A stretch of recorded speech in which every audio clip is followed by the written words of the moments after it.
सबसे ऊंचा स्थान होता है माँ बाप का, क्योंकि वो हमें इस दुनिया में लाए। और उसके बाद अगर किसी का स्थान होता है तो वो होता है गुरु का, क्योंकि वो हमें सबक देते हैं। वो हमें सिर्फ पढ़ाते लिखाते नहीं, जिंदगी का पाठ भी पढ़ाते हैं। आप किसी भी कामयाब इंसान से पूछ लीजिए, ज़्यादातर लोग आपको यही कहेंगे कि उनकी ज़िंदगी बनाने में उनके माता पिता और उनके किसी टीचर का या एक से ज़्यादा टीचर्स का बहुत बड़ा हाथ रहा है। आप अपने बारे में ही सोचिए, जब आप अपनी स्कूल या कॉलेज के पुराने दिनों के बारे में सोचते हैं तो अपने दोस्तों का चेहरा आपको याद आता होगा, वो लम्हे याद आते होंगे जो आपने उनके साथ बिताए हैं।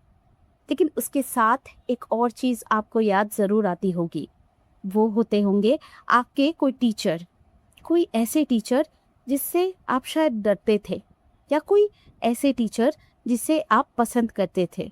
आप उन्हीं टीचर्स को याद करते हैं जिन्होंने कहीं ना कहीं आपकी ज़िंदगी या आपकी यादों में छाप छोड़ी हो। आज की कहानी है संतोष की, जिसने बहुत सालों पहले स्कूल तो छोड़ दिया, लेकिन अपने एक टीचर को वो नहीं भूल पाया। जब वो ज़िंदगी में कामयाब हुआ तो उसने अचानक सोचा कि उस टीचर के बारे में पता किया जाए, ज़रा पता किया जाए उसके सबसे प्यारे मास्टर जी कैसे रहते हैं। और ये करने के लिए उसने मुरारी काका के पीसीओ पर कॉल किया। संतोष ने तो बस अपने टीचर का हाल पूछने के लिए कॉल किया था, लेकिन उसे क्या पता था कि उसे कुछ ऐसा पता चलने वाला है जो उसकी ज़िंदगी बदल देने वाला था।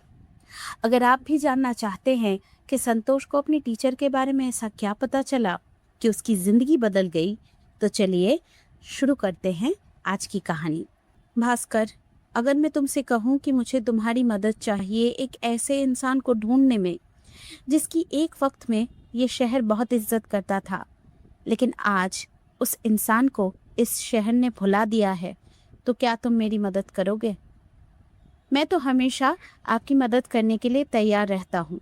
मैं जानता हूँ कि आप अगर मुझसे मदद मांग रहे हैं तो आपने कभी मदद मांगने से पहले मुझसे सवाल नहीं पूछा, तो फिर आज ये सवाल क्यों? क्या आपको लगता है कि मैं आपकी मदद नहीं करूँगा? मुरारी काका भास्कर की बात सुनकर खुश हुए। उन्हें सच में नहीं पता था कि वो ये सब कुछ अकेले कैसे करेंगे। उन्होंने कहा, अरे नहीं, मुझे पता है कि अगर मुझे मदद की ज़रूरत हुई या किसी और को भी, तो तुम उसकी तरफ मदद का हाथ बढ़ाओगे। इसी बात का भरोसा था, इसीलिए मैंने तुमसे ये बात कही। लेकिन मैंने जो बात कही वो अधूरी थी। अगर मुझे तुम्हारी मदद चाहिए तो तुम्हें पूरी कहानी बतानी पड़ेगी। पहले जो मैं कह रहा हूँ उसे सुन लो, फिर मुझे बताओ कि आखिर तुम मेरी मदद कैसे कर पाओगे। ये कहानी शुरू होती है ठीक 24 घंटे पहले। मुरारी काका ने अपनी दुकान खोली थी। वो दुकान में भगवान की तस्वीर को धूप बत्ती दिखा चुके थे। फ़ोन को छूकर उन्होंने नमस्कार भी किया, जैसा कि वो रोज़ किया करते हैं। वो सोच ही रहे थे कि पहला ग्राहक कब आएगा कि तभी उनके पीसीओ का लैंडलाइन बजा। मुरारी काका के पास एक एक्सटेंशन के साथ रिसीवर है। उन्होंने उस रिसीवर को उठाया तो दूसरी तरफ से एक नौजवान बोला, ये मुरारी काका का पीसीओ है? मुरारी काका बोले, हाँ, आपको किससे बात करनी है? उस लड़के ने कहा, क्या मेरी मास्टर अमरनाथ से बात हो सकती है? मुरारी काका उसकी बात सुनकर थोड़े से हैरान हो गए और फिर उन्होंने पूछा, जो गणित पढ़ाया करते थे वही ना? जी, मैं उन्हीं से बात करना चाहता हूँ। लेकिन आपको ऐसा क्यों लगा कि आप उनसे यहाँ बात कर पाएंगे? ये उनका घर तो नहीं? जी मुझे पता है, लेकिन जब मैं स्कूल में हुआ करता था तो मैं कभी कभी ये देखता था कि मास्टर जी आपकी दुकान पर जाया करते थे। जहाँ तक मुझे पता था कि वो नौकरी की वजह से शिवगंज रहा करते थे। उनका घर कहीं और था। अब उनके घर का पता तो मेरे पास नहीं है, लेकिन आपके पीसीओ का नंबर था, तो मैंने सोचा आप ही से पूछ लूँ। क्या आप किसी तरह मेरी मास्टर जी से बात करवा सकते हैं? मुरारी काका उसकी बात सुनकर थोड़ी देर के लिए चुप हो गए। दरअसल मेरा उनसे मिलना बहुत ज़रूरी है, इसीलिए मैं उनको ढूंढ रहा हूँ। अगर आप मेरी मदद कर सके तो बहुत अच्छा होगा। मुरारी काका ने देखा कि ये जो लड़का उनसे बात कर रहा है वो वाकई मास्टर जी की चिंता करता है, वरना इस तरह से उनका नंबर ढूंढकर वो उनसे बात करने की कोशिश नहीं करता। उन्होंने कहा, ठीक है, मुझे थोड़ा सा वक्त दीजिए। उस लड़के ने फौरन पूछा, कितना वक्त? 24 घंटे का वक्त दीजिए मुझे, फिर उसके बाद आप मेरे पीसीओ पर कॉल कीजिए, शायद मैं आपकी थोड़ी बहुत मदद कर पाऊंगा। वो लड़का ये सुनकर काफ़ी खुश हुआ। उसने एक गहरी सांस ली और कहा, आपने मेरी बहुत बड़ी चिंता दूर कर दी है। मुझे कम से कम अब इस बात की उम्मीद है कि मास्टर जी का पता चल जाएगा। तो ठीक है, फिर कल इसी वक्त पर मैं आपको कॉल करूँगा। उस लड़के ने रिसीवर रख दिया, लेकिन मुरारी काका काफ़ी देर तक रिसीवर पकड़कर बैठे रहे। उन्हें सच में समझ में नहीं आ रहा। उन्होंने उस लड़के से तो कह दिया कि वो उसकी मदद करेंगे, लेकिन उन्हें सच में समझ में नहीं आ रहा कि उसकी मदद आखिर वो करेंगे कैसे। भास्कर ने मुरारी काका की बात सुनी बहुत गौर से, और फिर वो बोला, ये इतना मुश्किल नहीं है काका, मुझे बस हाई स्कूल जाना होगा, वहाँ जाकर उनका पता मालूम करना है, फिर उनसे जाकर मिलना पड़ेगा।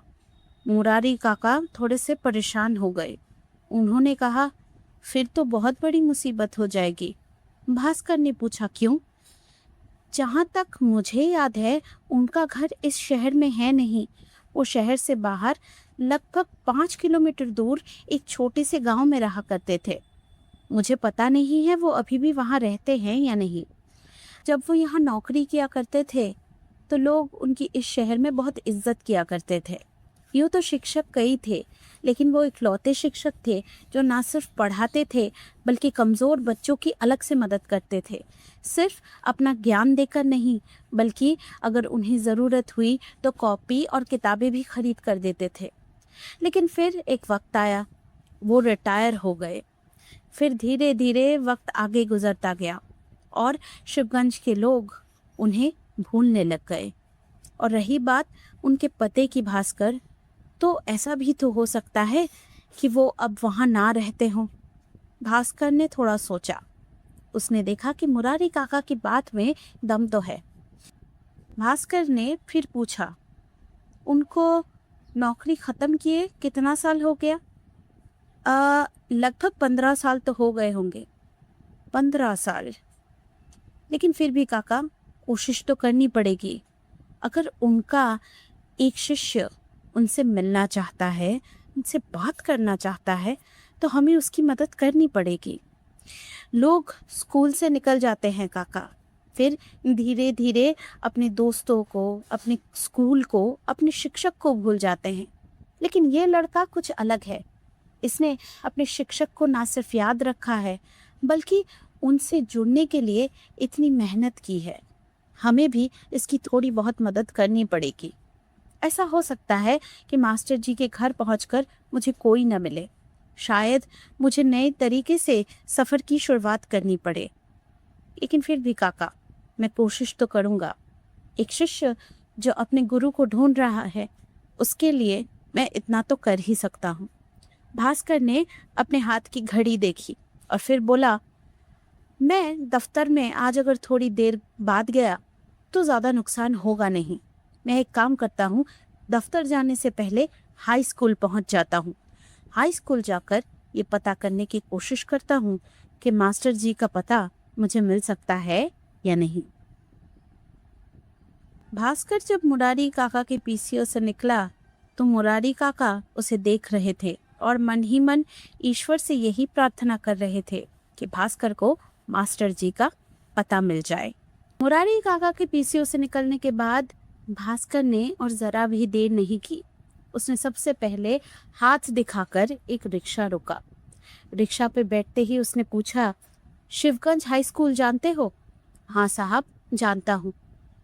कितना किराया लोगे? 5 रुपया। भास्कर को ये थोड़ा ज़्यादा लगा। लेकिन अभी उसे काम है तो उसने इस चीज़ के बारे में ज़्यादा बात नहीं की। उसने रिक्शा वाले से कहा, ठीक है चलो। रिक्शा ने भास्कर को 10 मिनट के अंदर ही शिवगंज हाई स्कूल पहुंचा दिया। जैसे ही भास्कर रिक्शा से उतरा और स्कूल के लोहे के गेट के पास पहुंचा, उसे अपना स्कूल याद आ गया। गांव में जो उसका स्कूल है वो लगभग ऐसा ही है, इससे शायद थोड़ा सा छोटा है, लेकिन वहाँ भी एक बरगद का पेड़ है। वहाँ भी आंगन है जहाँ स्कूल के बच्चे खेला करते हैं। भास्कर अंदर गया और उसने हेडमास्टर से मिलना चाहा। पियून ने हेडमास्टर को खबर दी। 5 मिनट के अंदर ही हेडमास्टर ने भास्कर को बुलवा भेजा।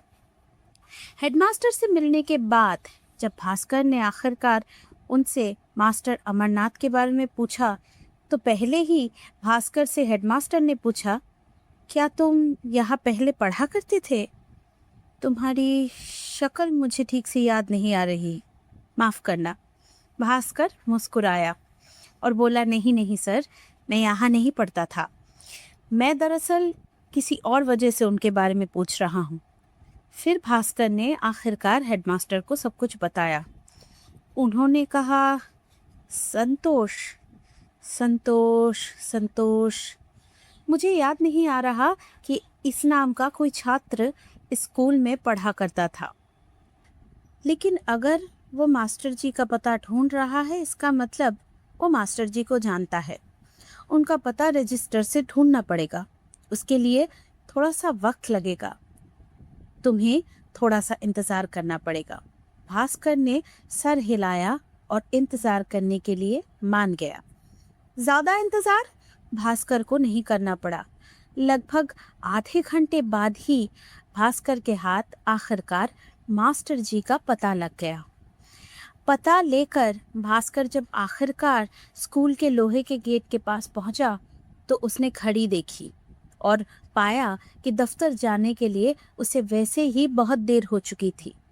भास्कर का मन तो था कि ये पता वो मुरारी काका के हाथ में देकर आएगा, लेकिन क्योंकि उसे दफ्तर जाने में देर हो रही थी, इसीलिए उसने फैसला किया कि ये पता वो शाम को लौटते वक्त मुरारी काका के हाथ दे जाएगा।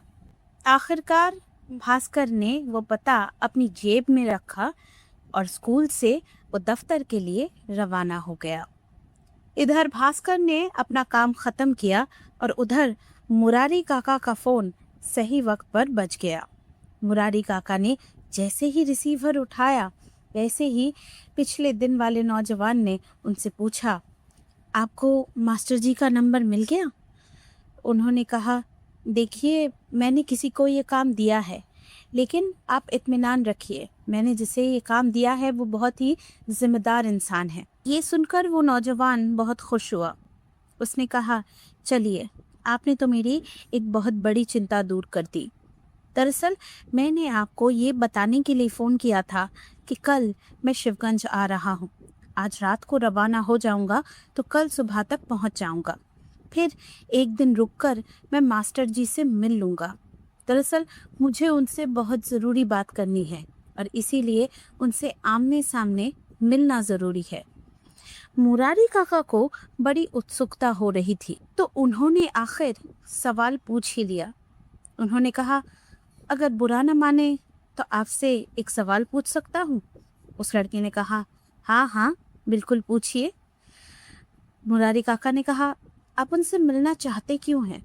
मैं जानता हूँ अक्सर छात्र अपने गुरुओं को याद रखते हैं, लेकिन इस तरह से कोई अपने गुरु को नहीं ढूंढता जिस तरह से आप ढूंढ रहे हैं। ये सुनकर वो लड़का मुस्कुराया और बोला, एक काम करते हैं, जब मैं वहाँ पहुँचूँगा और मास्टर जी के पते पे जाऊँगा, अगर आपसे हो सके तो आप भी मेरे साथ चलिए। आप वहाँ मेरे साथ जाएंगे तो आपको पता चलेगा कि मैं मास्टर जी को इस तरह से क्यों ढूंढ रहा। मुरारी काका ने इस प्रस्ताव के बारे में थोड़ा सा सोचा। प्रस्ताव अजीब तो है, लेकिन काफ़ी मज़ेदार है। इसीलिए उन्होंने कहा, ठीक है, फिर जब आप चलेंगे तो मैं आपके और भास्कर के साथ चल पड़ूंगा। उस लड़के ने पूछा, भास्कर? भास्कर कौन है? मुरारी काका बोले, भास्कर वही है जो मास्टर जी का पता ढूंढ रहा है, और मुझे उम्मीद है कि जब वो इस काम को कर रहा है तो मास्टर जी का पता मिल जाएगा। जब आप यहाँ आएंगे तो भास्कर से आपकी मैं मुलाकात करवा दूंगा। लड़के ने कहा, ठीक है, फिर हम तीनों मास्टर जी के घर पर चलेंगे। मुझे वाकई जानना है कि इतने सालों बाद मास्टर जी मुझे आखिर पहचान पाते हैं या नहीं।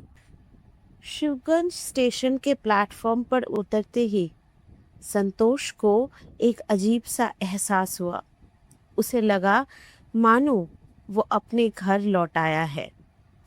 इस शहर में वो कभी रहा नहीं, लेकिन फिर भी इस शहर से उसका एक पुराना रिश्ता है। स्टेशन से बाहर आते ही संतोष ने रिक्शा पकड़ ली। उसने रिक्शा चलाने वाले से जब पूछा कि मुरारी काका का पीसीओ कहाँ है, वो जानता है या नहीं, तो वो मुस्कुरा कर बोला, अरे इस शहर में ऐसा कोई है क्या जिसे मुरारी काका का पीसीओ नहीं पता? आप बैठो साहब, मैं आपको वहाँ ले चलता हूँ। संतोष ने चारों तरफ देखा और पाया कि ये शहर बिल्कुल नहीं बदला है। ये देखकर संतोष को पहले तो हैरानी हुई और फिर खुशी भी। धीरे धीरे रिक्शा लाल चौक पहुंचा। लाल चौक को देखकर भी संतोष को अपना बचपन याद आया। यहीं पर वो स्कूल से लौटने से पहले अपने दोस्तों के साथ मस्ती किया करता था। यहाँ पर एक छोटी सी टॉफ़ी की दुकान हुआ करती थी, जहाँ 4 आने में बहुत सारी टॉफ़ी मिलती थी। रिक्शा से उतरने के बाद संतोष सामने चलकर गया और उसे एक दुकान वाला मिला। ये एक दर्जी की दुकान थी। उस दुकान में जाकर संतोष ने पूछा, क्या आप मुझे बता सकते हैं कि मुरारी काका का पीसीओ कहाँ है? संतोष ने सोचा था कि मुरारी काका का पीसीओ ढूंढने में उसे थोड़ा वक्त लगेगा, इसीलिए वो सुबह जल्दी जल्दी इस तरफ आ गया था। उस दर्जी ने कहा, हाँ बिल्कुल, ये मेरी दुकान है ना, इसके सामने से आप थोड़ा चलकर जाएंगे तो आपको पोस्ट ऑफिस मिलेगा। उसके बाद बाएं हाथ का रास्ता पकड़कर अगर आप और थोड़ा चलकर जाएंगे तो आपको मुरारी का पीसीओ दिख जाएगा। संतोष ने तो ये सोचा था कि मुरारी काका का पीसीओ ढूंढने में उसे काफ़ी वक्त लगेगा। इतनी जल्दी मुरारी काका के पीसीओ का पता उसे मिल जाएगा, इस बात की उसे बिल्कुल उम्मीद नहीं थी। संतोष बताए हुए रास्ते पर चलने लगा। लगभग 15 मिनट उस रास्ते पर चलने के बाद संतोष को मुरारी काका का पीसीओ मिल गया। संतोष ने देखा कि एक पीसीओ है, बहुत ही आम सा, और उस पीसीओ के अंदर एक बुजुर्ग इंसान बैठे हुए हैं और वो रजिस्टर में कुछ लिख रहे हैं। संतोष सावधानी से अंदर गया। मुरारी काका का ध्यान संतोष पर था नहीं, वो रजिस्टर लिखने में बिजी थे। संतोष उनकी टेबल के सामने जाकर खड़ा हो गया और बोला, जी मैं संतोष, मैंने ही आपसे फ़ोन पर मास्टर अमरनाथ के बारे में पूछा था। जैसे ही संतोष ने ये कहा, मुरारी काका ने अपनी नज़रें उठाई और संतोष की तरफ देखा, और उसे देखते ही उनके चेहरे पर एक मुस्कुराहट आ गई और वो बोले, अरे तुम आओ आओ, तुम्हारा ही इंतज़ार हो रहा था। संतोष और मुरारी काका की जब फ़ोन पर बात हुई थी तो ये बात उसे साफ समझ आ रही थी कि मुरारी काका मास्टर जी के और उसके बारे में जानने के लिए उत्सुक थे।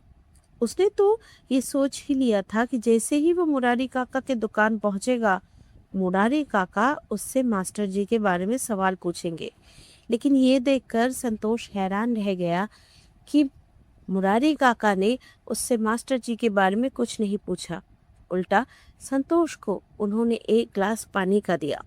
संतोष भी काफ़ी प्यासा था। उसने एक ही सांस में पूरा एक ग्लास पानी पी लिया। संतोष ने ग्लास बेंच पर रखा और मुरारी काका से कहा, मैं मास्टर जी का पता ढूंढ रहा हूँ। मेरे सफ़र के दौरान मैं बस यही सोच रहा था कि मैं देर करके क्या करूँगा। जब मैं इस शहर में आ ही चुका हूँ तो फिर मास्टर जी से आज ही मिल लेता हूँ। मुरारी काका ने देखा कि मास्टर अमरनाथ से मिलने के लिए ये लड़का बहुत उत्सुक है। उन्होंने कहा, आपकी सोच तो ठीक है, लेकिन बात दरअसल ये है कि उनका घर यहाँ पर नहीं है। उनका घर यहाँ से लगभग 4 किलोमीटर दूर है और आप आज ही आए हैं। अगर आप मेरी सलाह माने तो मैं आपसे यही कहूँगा कि आज का दिन रहने दीजिए। अपने घर जाइए और अपने परिवार वालों के साथ वक्त बिताइए।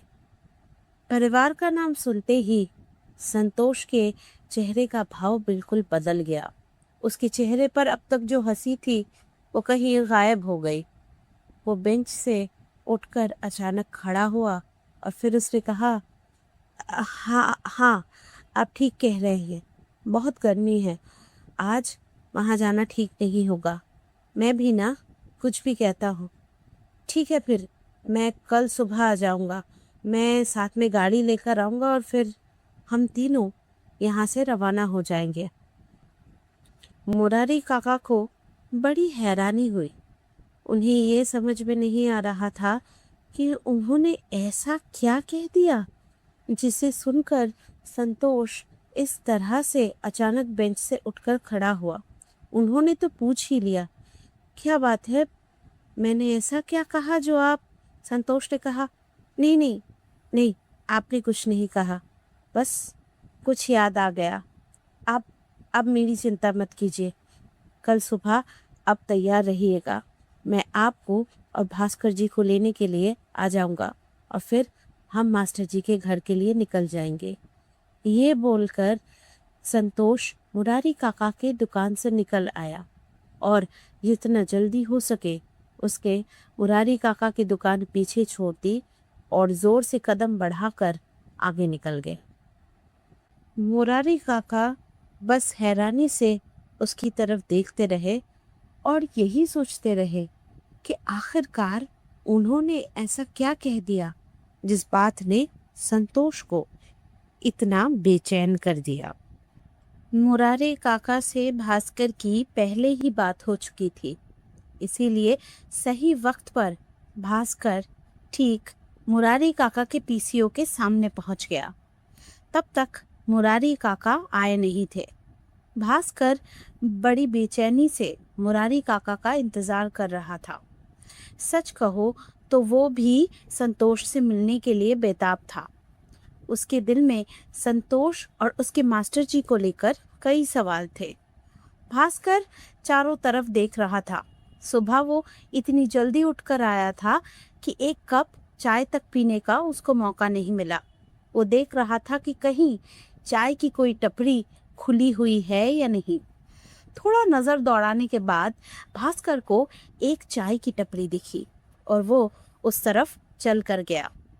चाय की टपरी पर वो जैसे ही पहुंचा तो उसने देखा उसके वहां पहुंचने के ठीक थोड़ी देर बाद ही एक और नौजवान आकर खड़ा हुआ।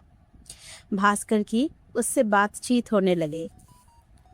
क्या आप बता सकते हैं मुरारी काका का पीसीओ कब खुलेगा?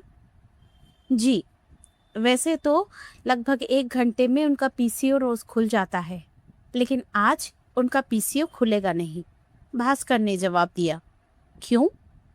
दरअसल मुरारी काका आज मेरे साथ कहीं जाने वाले हैं, इसलिए उनका पीसीओ आज बंद रहेगा। उस नौजवान ने चाय की एक चुस्की ली और फिर उसने कहा, इसका मतलब ये है कि आप ही भास्कर हैं। भास्कर ये सुनकर काफी हैरान हुआ और उसने कहा, आप? जी, मैं संतोष शर्मा। जैसे ही संतोष ने अपना परिचय दिया तो भास्कर ने भी बताया कि जी, मेरा नाम भास्कर है। अच्छा, तो आप वही हैं जिनकी तारीफ मुरारी काका कर रहे थे? मुरारी काका तो सबकी तारीफ करते हैं, पता नहीं उन्होंने आपको क्या बढ़ा चढ़ा कर बोला होगा। भास्कर की बात खत्म ही हुई होगी कि तभी मुरारी काका वहां पहुंचे और बोले, मैंने बढ़ा चढ़ा कर कुछ नहीं कहा भास्कर, तुम तो जानते हो मुझे बड़ी बातें करने की आदत नहीं है। अब जब तुम दोनों मिल ही चुके हो तो चलो हम सफर पर निकल पड़ते हैं। भास्कर ने भी इस बात पर सहमति दी। मास्टर जी का घर यहाँ से काफी दूर था। अगर वो सुबह सुबह निकलते तो सही वक्त पर उनके घर पहुंच जाते। भास्कर ने कहा, हाँ ठीक है, चलिए हम लोग स्टेशन चलते हैं। मैंने सुना है ट्रेन से उतरने के बाद हमें लगभग 2.5-3 घंटे के लिए बस में जाना पड़ेगा।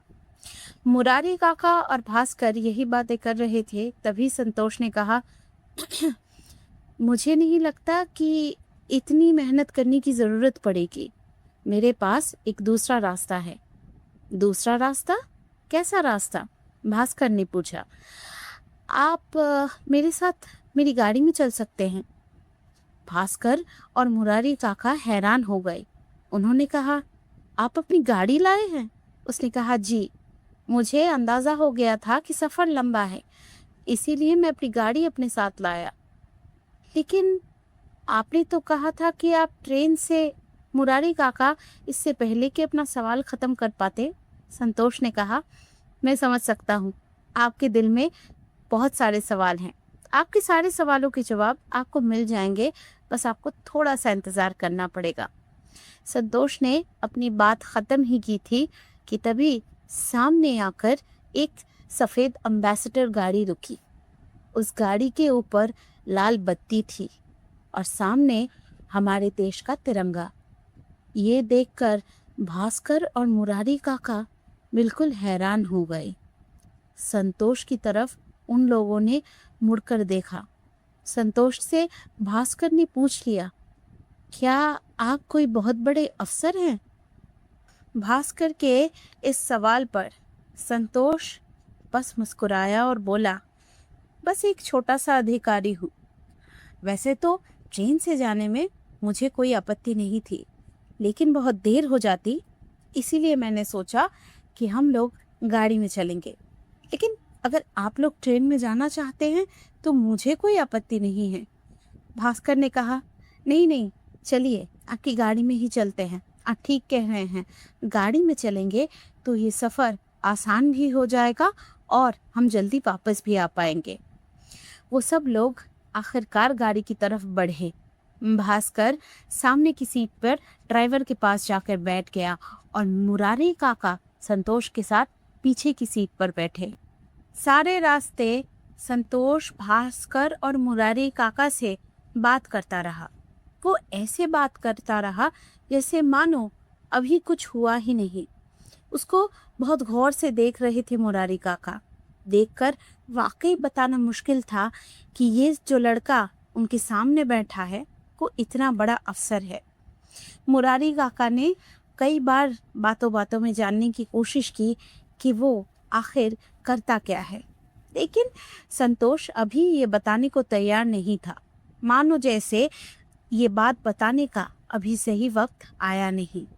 धीरे धीरे जैसे सफर आगे बढ़ता गया, संतोष को लेकर भास्कर और मुरारी काका के मन में उत्सुकता और बढ़ती गई। भास्कर के खुद का बचपन गांव में बीता है, इसीलिए गांव कैसा होता है इसका अंदाज़ा भास्कर को है। लेकिन जब आखिरकार गाड़ी मास्टर जी के गांव के सामने आकर रुकी तो भास्कर, मुरारी काका और संतोष तीनों हैरान हो गए। उन्होंने देखा कि जहाँ पर उनकी गाड़ी आकर रुकी है वहाँ से आगे कोई पक्की सड़क तक नहीं है, एक पगडंडी है, उसी पर चलकर गांव के अंदर जाना पड़ेगा। वो तीनों गाड़ी से उतरे और उसी कच्ची सड़क पर वो तीनों चलने लगे। चलते चलते चारों तरफ संतोष बड़ी हैरानी की नज़र से देख रहा था। जब वो स्कूल में था तो मास्टर जी अपने गांव की बातें किया करते थे। उनकी बातें सुनो तो ऐसा लगता था जैसे उनका गांव इस दुनिया का सबसे खूबसूरत गांव है। लेकिन इस गांव की हालत तो बहुत ख़राब है। जहाँ भी नज़र जाती है वहाँ पर एक पक्का मकान तक नहीं है। भास्कर ने चलते चलते मुड़कर मुरारी काका की तरफ देखा। उनकी हालत गर्मी में वाकई खराब हो रही थी। उनके साथ एक छाता तो था, लेकिन वो छाता ज्यादा काम नहीं आ रहा था। भास्कर ने इधर उधर नजर घुमाई। अगर कोई मिल जाता है तो भास्कर उससे मास्टर जी का पता पूछ लेगा। भास्कर की किस्मत अच्छी थी। वाकई एक नौजवान लड़का उसे सड़क पर दिख गया। भास्कर ने उससे मास्टर अमरनाथ के घर का पता पूछा तो वो लड़का बोला, अच्छा, तो आप लोग भी अखबार की तरफ से आए हैं। लगता है खबर बड़ी जल्दी फैल गई। भास्कर बड़ा हैरान हुआ। इससे पहले कि वो उस लड़के को कुछ कह पाता, संतोष बोल पड़ा, हाँ हाँ, हम अखबार की तरफ से ही आए हैं। क्या हम उनसे मिल सकते हैं? उस लड़के ने कहा, आइए आइए, मैं आप लोगों को ले चलता हूँ। वो चलता रहा और बोलता रहा। वैसे ये खबर कैसे दूर दूर तक फैल गई ये तो मुझे नहीं पता, लेकिन जब से लोगों को पता चला है कि मास्टर जी एक छोटा सा स्कूल चलाते हैं तो एक तो अखबार के लोग तो आ ही जाते हैं। उसकी ये बात सुनकर संतोष और भास्कर दोनों हैरान हुए। भास्कर ने पूछा, वो स्कूल चलाते हैं? लड़के ने कहा, हाँ, दरअसल हमारे यहाँ से जो सबसे करीबी स्कूल है वो भी 3 किलोमीटर का है। बच्चे इतनी दूर जाकर पढ़ाई कर नहीं पाते, खास करके लड़कियाँ। उनको तो इतना दूर पढ़ने के लिए कोई नहीं भेजेगा। इसीलिए मास्टर जी ने अपने घर में ही छोटा सा स्कूल खोल रखा है। वहीं पर वो बच्चों को पढ़ाते हैं। अभी जब आप लोग जाएंगे तो शायद आप देखेंगे कि वो बच्चों को पढ़ा रहे हैं। ऐसे ही बात करते करते वो चारों एक घर के सामने आकर खड़े हुए। वो घर यूं तो पक्की ईंटों से बना हुआ था, लेकिन उस घर की हालत बड़ी खराब थी। घर की दीवारें धीरे धीरे ढह रही थी और ईंट इधर उधर से बाहर आ रहे थे। वो लड़का उन लोगों को साथ लेकर घर के अंदर गया। घर के अंदर कुछ कदम चलने के बाद ही आवाजें सुनाई दे रही थी। छोटे छोटे बच्चों की आवाजें, जो मास्टर जी के साथ आज का सबक दोहरा रहे थे। भास्कर और मुरारी काका ने देखा कि संतोष अपने आप आगे खिंचा चला जा रहा है, मानो जैसे कोई जादू उसे आगे की तरफ खींच रहा हो। संतोष आखिरकार उस कमरे के सामने जाकर खड़ा हो गया और मास्टर जी को देखने लगा। मास्टर जी को आखिरी बार उसने 15 साल पहले देखा था। तब उनके बालों में थोड़ी थोड़ी सी सफेदी आई थी। अब उनके बाल बिल्कुल सफेद हो चुके हैं और उनका चेहरा भी काफी हद तक बदल चुका है। उनकी नजरें भी आजकल थकी हुई लगती हैं। संतोष ने सुना मास्टर जी कह रहे हैं, मैं जानता हूँ तुम लोगों के लिए पढ़ाई याद रखना मुश्किल है, लेकिन कोशिश तो करनी पड़ेगी। अगर अपने हालात बदलने हैं तो अपने लिए और अपने परिवार के लिए इतना तुम्हें करना पड़ेगा। पढ़ाई करनी पड़ेगी। अगर पढ़ाई करोगे तभी अपने हालात बदल पाओगे। इस गांव से निकलकर अपनी जिंदगी में कुछ कर पाओगे। मास्टर जी बच्चों को पढ़ाई के बारे में बता ही रहे थे, तभी उनकी नज़र दरवाजे पर पड़ी। मास्टर जी काफी हैरान हुए, लेकिन फिर वो दरवाजे की तरफ गए। जाने से पहले मुड़कर उन्होंने बच्चों से कहा, बच्चों, अपने सबक पर ध्यान दो, मैं अभी आता हूँ। वो दरवाजे के सामने जाकर खड़े हुए और जैसे ही उन्होंने संतोष को देखा तो उनका चेहरा बिल्कुल बदल गया। संतोष ने सोचा था कि मास्टर जी उसे पहचान नहीं पाएंगे, लेकिन मास्टर जी की आंखों में जो चमक थी वो बता रही थी कि उन्होंने संतोष को पहचान लिया है। इससे पहले कि मास्टर जी कुछ कह पाते, संतोष ने मास्टर जी के पैर छू लिए। मास्टर जी ने कहा, तुम यहाँ? उसने कहा, हाँ मास्टर जी, मैं आपका वही कमज़ोर छात्र हूँ जो आज आपसे मिलने आया है। मुरारी काका और भास्कर दूर से ये देख रहे थे। मास्टर जी ने संतोष को गले लगा लिया और कहा, मैं तो सोच भी नहीं सकता था कि तुम इतनी दूर मुझसे मिलने आओगे। संतोष ने कहा, कैसे नहीं आता मास्टर जी, आखिरकार आज मैं जो कुछ भी हूँ वो आपकी वजह से ही हूँ। आप ना होते तो न जाने मैं अंधेरे में कहाँ खो जाता। मास्टर जी और संतोष बात कर रहे थे, तभी मास्टर जी की नज़र आखिरकार मुरारी काका पर पड़ी और मुरारी काका को देखकर वो बिल्कुल हैरान हो गए। उन्होंने सोचा नहीं था कि मुरारी काका को वो यहाँ देखेंगे। अरे मुरारी, तुम भी आए हो? अरे वाह, मेरा आज का दिन तो बहुत खास है। मैंने तो नहीं सोचा था कि तुम्हें देखूंगा। 15 साल हो गए लेकिन तुम में जरा सा बदलाव नहीं आया।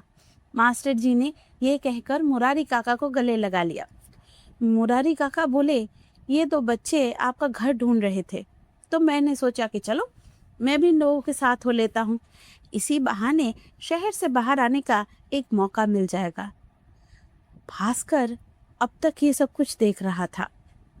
अब आखिरकार उसने संतोष से पूछा, अब तो बता दीजिए कि आप मास्टर जी को इस तरह से क्यों ढूंढ रहे थे, और आपने ये क्यों कहा कि अगर वो ना होते तो आप अंधेरे में खो जाते। संतोष ने एक बार मास्टर जी की तरफ देखा और कहा, चलिए कहीं बैठते हैं और बैठकर बात करते हैं, क्योंकि ये कहानी थोड़ी सी लंबी है। वो सब लोग मास्टर जी के घर के एक चारपाई पर बैठे और आखिरकार बातचीत शुरू हुई। संतोष ने बताया कि जब वो बहुत छोटा था तो उसके माँ बाप इस दुनिया को छोड़कर चले गए थे। वो अपने रिश्तेदारों के घर पला बड़ा था। वो रिश्तेदार ना उसके बारे में फिक्र करते थे और ना ही उसकी पढ़ाई के बारे में। मैं शायद अनपढ़ और गवार ही रह जाता अगर मुझे मास्टर जी का साथ नहीं मिलता। वही हैं जिन्होंने मेरा एडमिशन शिवगंज के सरकारी उस स्कूल में करवाया। सिर्फ एडमिशन ही नहीं करवाया, उन्होंने मुझे कॉपी और किताबें खरीद कर दी। लंच में जब मुझे भूख लगती तो वही थे जो अपना खाना मेरे साथ बांटते थे। यहाँ तक कि स्कूल आने जाने का किराया तक वो मुझे देते थे। मास्टर जी ये सब कुछ सुन रहे थे लेकिन वो बिल्कुल चुप थे। संतोष बोला, जिस तरह आज वो इन बच्चों को बता रहे हैं कि पढ़ाई करना कितना ज़रूरी है, उसी तरह वो मुझे हमेशा याद दिलाते थे कि अगर मुझे ज़िंदगी में कुछ करना है तो पढ़ाई करनी पड़ेगी। सिर्फ ज्ञान ही इकलौता हथियार है। सिर्फ ज्ञान ही इकलौता ऐसा हथियार है जिससे ज़िंदगी की लड़ाई जीती जा सकती है। संतोष ने अब मास्टर जी की तरफ देखा और बोला, मैंने अपनी लड़ाई जीत ली है मास्टर जी। मैंने सरकारी नौकरी के लिए परीक्षा दी थी और आपके आशीर्वाद से मैं आईएएस ऑफिसर बन गया हूँ। संतोष की ये बात सुनकर मुरारी काका और भास्कर बिल्कुल हैरान हो गए। अब भास्कर को समझ में आ रहा है कि संतोष के पास ये लाल बत्ती वाली गाड़ी कहाँ से आई थी। संतोष की ये बात सुनकर मास्टर जी इतने खुश हुए कि उनकी आंखों में आंसू आ गए। उन्होंने कहा, सच? कहा, हाँ मास्टर जी, पढ़ाई ख़त्म होने के बाद ही मैंने सरकारी नौकरी की तैयारी शुरू कर दी थी। थोड़ा मुश्किल था लेकिन आपके आशीर्वाद से नौकरी मुझे मिल गई। आपने ठीक कहा था, पढ़ाई ने वाकई मेरी ज़िंदगी बदल दी। जब से नौकरी मिली है लोगों का मेरी तरफ नज़रिया ही बदल गया है। वो लोग जो मुझसे ठीक से बात नहीं करते थे आज मेरी एक नज़र को तरसते हैं। ये सब कुछ आपकी वजह से हुआ है। जैसे ही मेरा रिज़ल्ट निकला मैं आपका शुक्रिया अदा करना चाहता था। मुझे अंदाज़ा था कि आप अब तक रिटायर कर चुके होंगे। आप अपने गांव की बातें मुझसे किया करते थे लेकिन मुझे पता नहीं था आपका गांव कहाँ है। बस इन लोगों की मदद से मैंने मालूम किया आपका गांव कहाँ है और आपसे मिलने चला आया। अपने छात्र की ये कामयाबी देखकर मास्टर अमरनाथ बहुत खुश हुए। उनके लिए उनका हर छात्र अनमोल है, लेकिन जिस तरह से जिंदगी से और हालातों से लड़कर संतोष ने कामयाबी हासिल की है, उसने मास्टर जी को और बहुत ज़्यादा खुशी दी है। उन्होंने कहा, यकीन मानो अपनी मेहनत से तुमने अपनी ज़िंदगी बनाई है। इससे ज़्यादा बड़ी गुरु दक्षिणा मेरे लिए और कोई नहीं हो सकती। संतोष ने कहा, ये तो आपका बड़प्पन है मास्टर जी, लेकिन मैं समझता हूँ कि मुझे आपके लिए इससे ज़्यादा कुछ करना चाहिए। बताइए, मैं आपके लिए क्या कर सकता हूँ? उसने मास्टर जी के घर की तरफ एक बार नज़र दौड़ाई और कहा, आप एक बार कहकर देखिए। मैं आपसे वादा करता हूँ कि आप जो कहेंगे या आपको जिस चीज़ की ज़रूरत होगी वो मैं आपके सामने हाजिर करूँगा। मास्टर अमरनाथ मुस्कुराए और बोले, मुझे क्या चाहिए होगा, और वैसे भी मैं अब ज़िंदगी के आखिरी पड़ाव पर खड़ा हुआ हूँ। मेरी ज़िंदगी में अब कुछ ज़्यादा चाहत नहीं है। तुम अगर कुछ करना चाहते हो तो इन बच्चों के लिए करो। मैं इन्हें इस छोटे से कमरे में पढ़ाता हूँ। जितना वक्त बीत रहा है, छात्रों की संख्या बढ़ती जा रही है। ऐसे ही चलता रहा तो मैं इन्हें इस छोटे से कमरे में नहीं पढ़ा पाऊंगा। अगर इन्हें पढ़ाने के लिए एक थोड़ी सी बड़ी जगह मिल जाएगी तो अच्छा होगा। दरअसल आसपास के गांव से भी बच्चे अब पढ़ने आ रहे हैं। ये बात सुनकर संतोष मुस्कुराया। इतने साल हो गए लेकिन मास्टर जी नहीं बदले। वो आज भी खुद से पहले अपने छात्रों के बारे में सोचते हैं। संतोष ने कहा, ठीक है, और थोड़ी सी बड़ी जगह क्यों, अब मैं कोशिश करूंगा कि इस गांव में स्कूल खुले। संतोष की ये बात सुनकर मास्टर जी ने उसकी तरफ हैरानी से देखा। उन्होंने कहा, स्कूल? तुम इन बच्चों के लिए यहाँ पर स्कूल खुलवाओगे? संतोष ने कहा, जी। जब आप इतना बड़ा काम कर ही रहे हैं तो मैं आपकी थोड़ी सी मदद तो कर ही सकता हूँ। मैं सरकार को चिट्ठी लिखूंगा। मुझे उम्मीद है कि वो स्कूल खोलने की इजाज़त यहाँ दे देंगे। सिर्फ स्कूल ही नहीं, इस गांव को सड़क की ज़रूरत है। इस गांव में बिजली लाने की ज़रूरत है। बहुत सारा काम है। आपने इस गांव के लिए बहुत कुछ किया है। अब मेरी बारी है।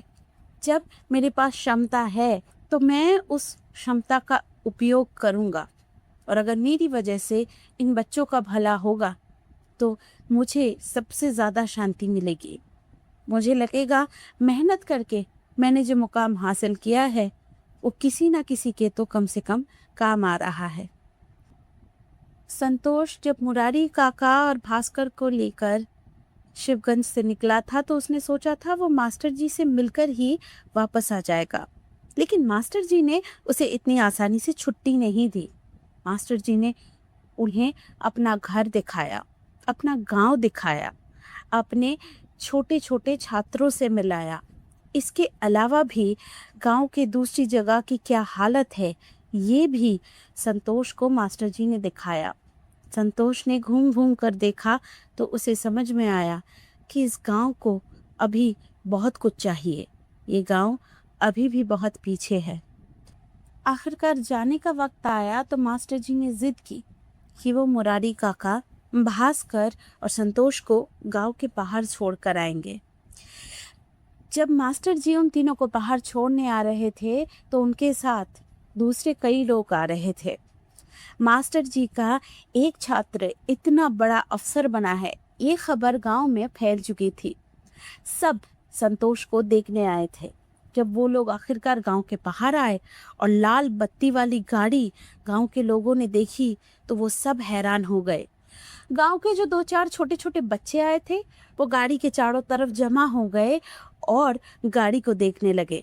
मास्टर जी की आंखों में आंसू आ गए।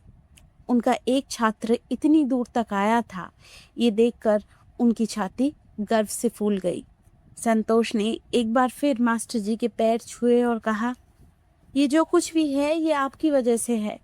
अगर आप मुझे ना पढ़ाते, अगर आप मुझे स्कूल ख़त्म करने के लिए ना कहते, तो मैं आज यहाँ नहीं पहुँचता।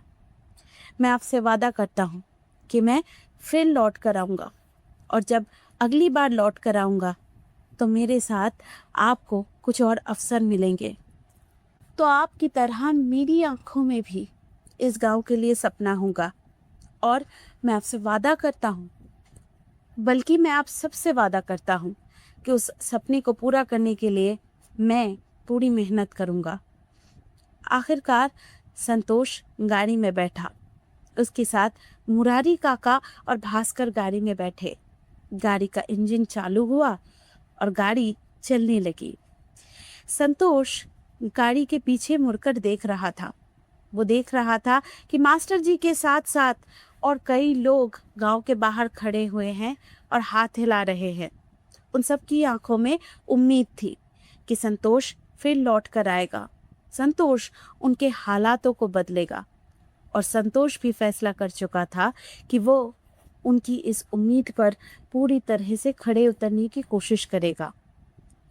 संतोष यहाँ सपने बुन रहा था तो उधर भास्कर मन ही मन सोच रहा था कि उसने तो बस ये सोचा था कि वो एक छात्र को उसके शिक्षक से मिलाने का एक महान काम कर रहा है। लेकिन उसे क्या पता था कि ये छात्र ऐसा छात्र था जो ना ही सिर्फ अपने शिक्षक का गर्व था, बल्कि एक ऐसा इंसान था जो मास्टर जी के गांव के सबकी किस्मत बदलने वाला था।